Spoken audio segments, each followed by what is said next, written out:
Ya disebut meditatif kalau sadar, sadar sedang duduk. Sadar nggak sekarang sedang duduk? Nah, itu meditatif. Makanya ketika sedang duduk, nikmati. Ketika sing siremen, nikmati aja. Jadi pengamat bagi diri sendiri. Nanti juga hilang, nikmati aja. Jangan cengeng, baru duduk sebentar, cara rangke. Sadari aja, ketika cangkel jadi pengamat saja. Itu namanya duduknya meditatif. Sekali lagi, sadar nggak sekarang sedang duduk? Nah, itu namanya meditatif. Pertanyaan berikutnya, sadar nggak kenapa bisa duduk?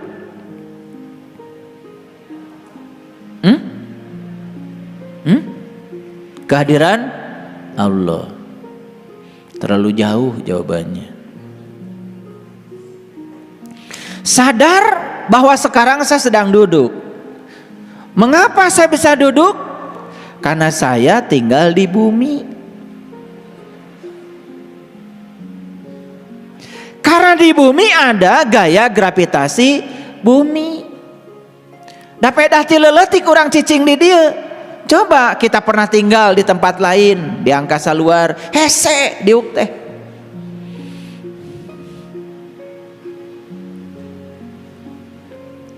Kita sekarang masukkan kopi, nyeduh kopi, ngambil air panas, kocek-kocek, geluk.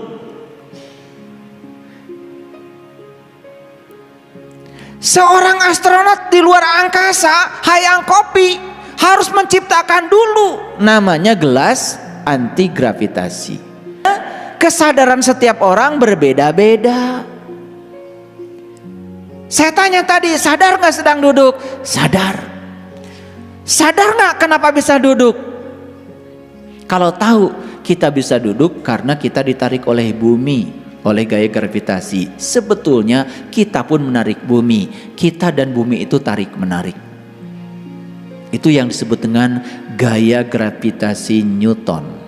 Besarnya gaya kita pada bumi sama dengan besarnya gaya bumi pada kita. Disebutnya gaya aksi reaksi. Disebutnya hukum ketiga Newton. Dulu pernah belajar di SMA tapi ngemerhatikan. Padahal ini kan hukum alam. Sebetulnya tidak ada hukum Newton, yang ada tuh hukum alam, hukum Allah. Cuma karena Newton pernah menemukan kesadaran ini untuk menghormatinya, sebutnya itu hukum Newton. Newton udah mati, hukum itu tetap aja sekarang berlaku. Kan kalian bisa duduk. Tadi jawabannya sudah langsung karena kehadiran Allah. Bohong, belum sadar itu. Terus bertahap sampai suatu saat bisa sampai pada kesimpulan bahwa kehadiran gaya gravitasi itu kehadirannya itu nanti berikutnya. Nah, kalau kesadaran sudah sampai situ, duduk saja menjadi meditatif. Tadi dari luar, dari mobil ke sini jalan kaki, meditatif nggak? Nah, orang yang meditatif setiap langkahnya itu disadari. Bersyukur bisa melangkah, bersyukur punya kaki, bersyukur kakinya bisa dilangkahkan. Bersyukur masih ada daya dalam diri yang membuat kaki melangkah, disadari. Saya yakin kalau orang yang jalannya meditatif, mual titajong.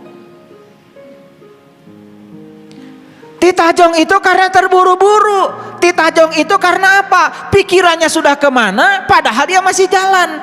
Jalannya tidak ternikmati, gak meditatif. Kalian nyetir tadi, meditatif gak nyetir? Disadari gak ketika nyetir? Sampai suara mesin pun kalau yang meditatif itu terdengar. Begitu oper gigi transmisi 1, 2, 3 saatnya dioper, saatnya kecepatan tinggi, itu terasa. Ketika mesin ngegerung karena apa?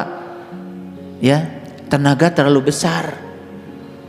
Putaran gigi terlalu rendah. Coba kasih gigi 2, tenaga besar. Padahal jalan sudah rata. Pengennya kan gigi 3, gigi 4, gigi 5, gigi 6, pengennya kan begitu. Coba begitu sejalan, jalan rata, gaya gravitasi yang harus dilawan tidak terlalu berat. Kasih gigi 4, kasih gigi 5, set, mobil tuh.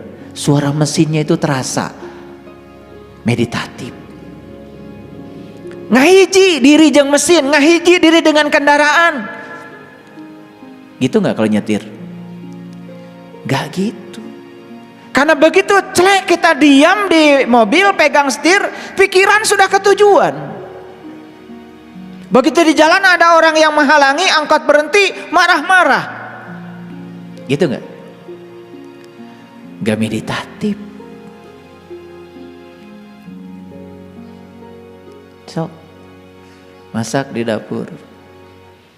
Begitu katel wajan sudah di apa?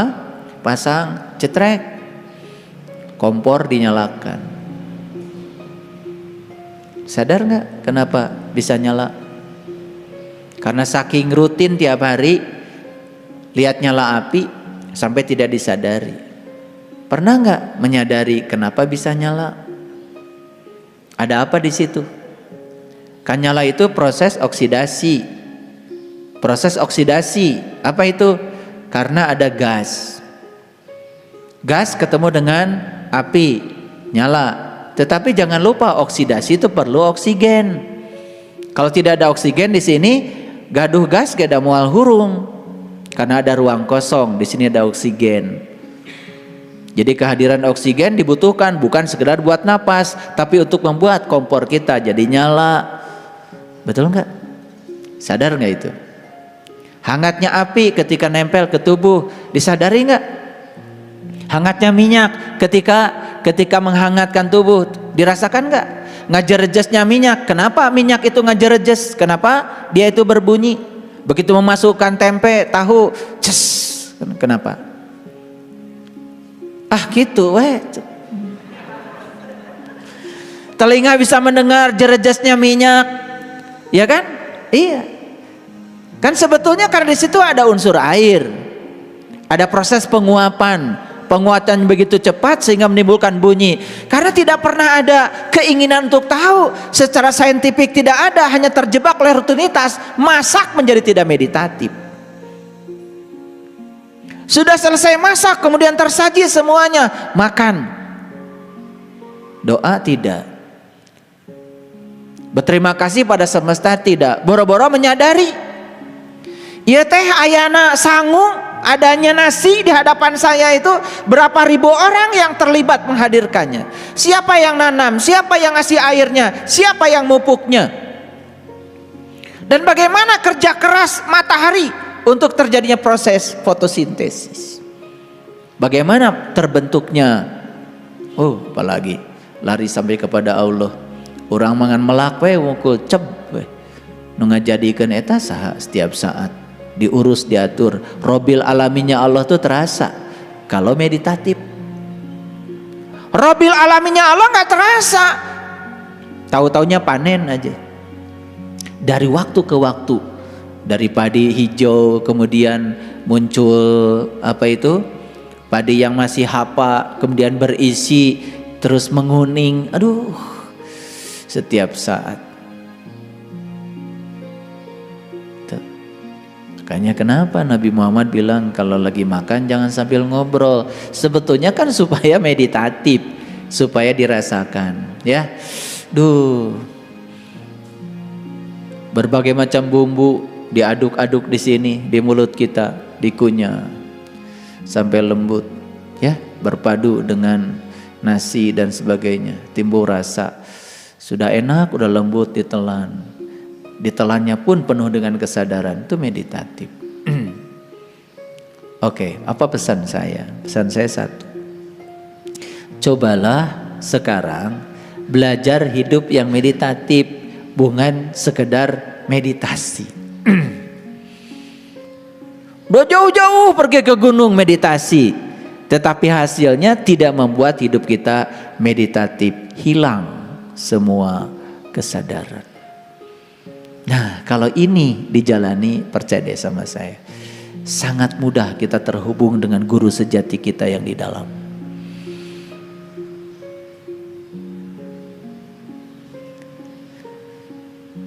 Nah, yang kedua, tentu saja orang yang beriman itu orang yang sudah bisa ya menunggal, menyatu.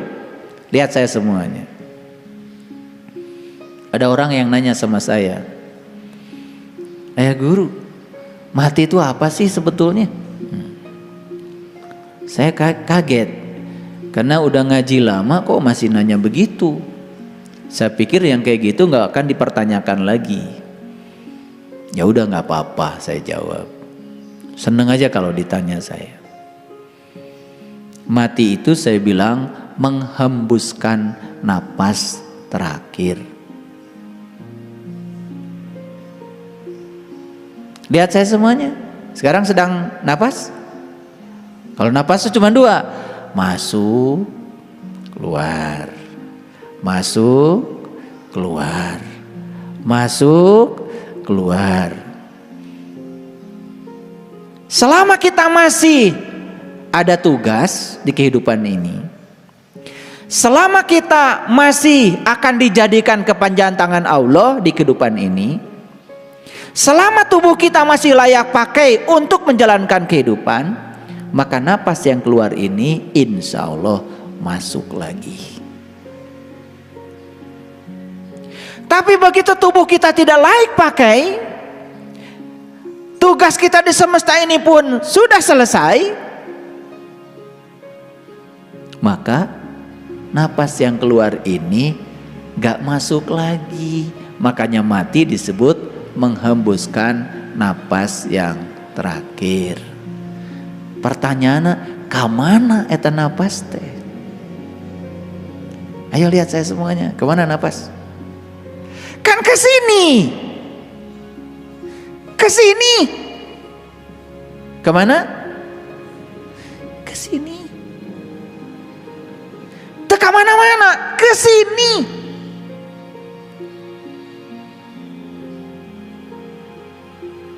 Kelihatan nggak? Ke sini. Nah, sekarang ini tuh apa? Ya tenaon. Kan ruang kosong. Nah, Allah menyatakan di Quran, aku meliputi langit dan bumi, aku meliputi seluruh ciptaanku, aku meliputi segala manusia. Pertanyaan saya, kalian ini sekarang diliputi nggak? Oleh apa? Ya oleh ini. Ulangi, bisi luhur teuing ngajina. Kalian diliputi nggak? Oleh apa? Ya oleh ini. Nih, meliputi kan? Jadi kalau dia meliputi berarti dia bukan sosok, bukan seseorang. Yang diliputi jelas sosok. Anda diliputi oleh yang meliputi. Yang meliputi apa? Ya ini.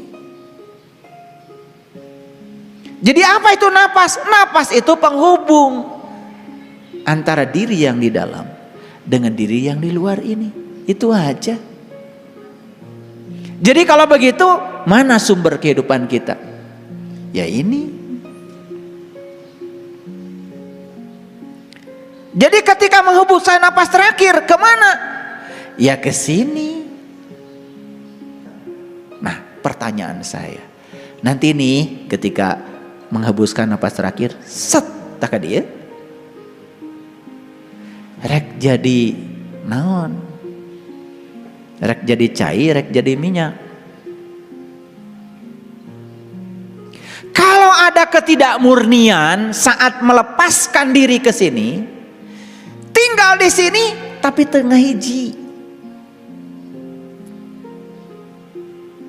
Tapi kalau sudah bersih, sudah murni nih, sudah murni. Begitu set ke sini, ngahiji.